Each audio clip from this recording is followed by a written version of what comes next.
Allah Subhanahu wa taala menyebutkan walladzina hum 'anil laghwi mu'ridun. Mereka yang menghindari pembicaraan yang tidak berguna, pembicaraan yang tidak berguna sama sekali, bukan pembicaraan yang memang haram, tetapi pembicaraan yang sia-sia. Laghwi adalah hal-hal yang tidak berguna untuk dibicarakan. Tetapi Anda terus-menerus berkontribusi dan beropini. Dan Abu Hurairah radhiyallahu ta'ala anhu berkisah tentang seorang lelaki Bani Israel dan saudaranya. Katanya, Wallahi la takalima bikalima, au baqat bihi dunia wa akhirata. Orang itu mengatakan satu hal yang menghancurkan hidup serta akhiratnya. Jadi yang pertama, haruskah saya ikut beropini? Kemungkinan besar tidak. Karena Nabi SAW bersabda, Man kana yu'minu billahi wal yaumil akhir falyakul khair aw liyasmut. Siapa yang beriman kepada Allah dan hari akhir, katakan sesuatu yang baik atau diamlah. Anda tidak perlu mengatakan apapun sama sekali. Hal kedua, mengapa saya terlalu banyak membaca yang seperti ini?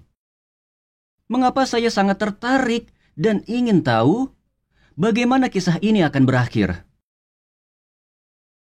Dan ini tanda kedua dari khudlah atau diabaikan yang harus kita perhatikan.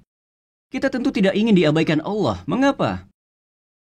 Karena ketertarikan Anda untuk mengetahui bagaimana kisah ini berakhir secara langsung berhubungan dengan abainya Anda dengan kepentingan Anda sendiri. Dengan bagaimana akhir semua ini bagi Anda. Saya katakan sekali lagi, obsesi Anda terhadap sampah materi dunia yang tak berharga ini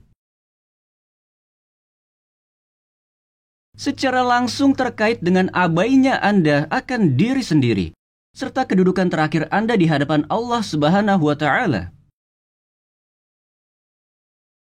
Bagaimana kita bisa menyimpulkan itu? Seorang lelaki mendatangi Imam Abu Hanifah rahimahullah ta'ala dan dia berkata kepada Imam Abu Hanifah rahimahullah. Dia mulai mencecar beliau dengan pertanyaan-pertanyaan tentang Ali radhiyallahu anhu dan Muawiyah radhiyallahu anhu tentang fitnah yang terjadi, dan dia berkata ini dan itu. Ceritakanlah tentang ini, itu, dan ini. Abu Hanifah menjawab, saya ragu pada hari kiamat. Allah akan menanyaiku tentang Ali dan Muawiyah.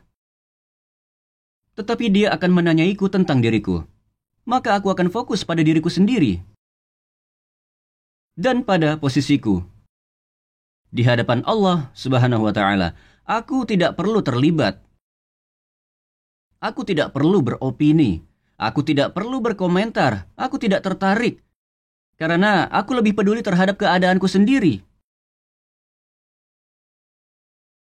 Sufyan Ats-Tsauri rahimahullah ta'ala berkata, Rahimallahul imrun syaghalat uyubu an uyubin nas. Semoga Allah mengampuni seseorang yang sibuk mengurusi kekurangannya sehingga dia tidak sempat memperhatikan kekurangan orang lain lagi.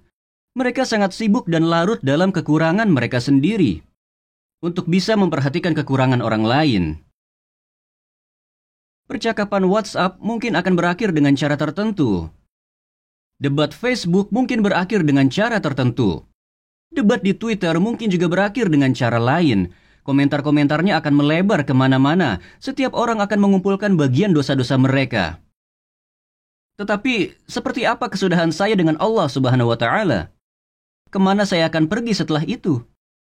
Bagaimana saya akan berdiri di hadapan Allah?